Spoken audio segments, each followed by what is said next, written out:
اوورتینکینگ یا بیش از حد فکر کردن در واقع از کمبود اعتماد به نفس میاد. یه جور مکانیزم دفاعیه برای ما، یه چرخه بی‌پایان از این که اگر این اتفاق بیفته چی؟ اگر اشتباه کنم چی؟ و بدترین سناریوها رو برای خودمون میسازیم. به خودت اعتماد نداری که اگر یه اتفاقی افتاد بتونی از پسش بر بیاری. و یه احتمالات رو مرور میکنی تا بهترین انتخاب رو داشته باشی. یه انتخاب که تضمین کنه بعداً نه پشیمونی وجود داره، نه آسیبی میبینن، نه شک و تردیدی. ولی متاسفانه همچین انتخابی وجود نداره. هرچی بیشتر منتظرش بمونی بیشتر گیرت میندازه.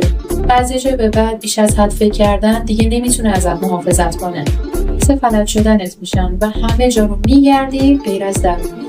اعتماد به خود لزوما این نیست که من بتونم نتیجه رو کنترل کنم. به این معنیه که هر اتفاقی که افتاد من میتونم از پسش بر بیام.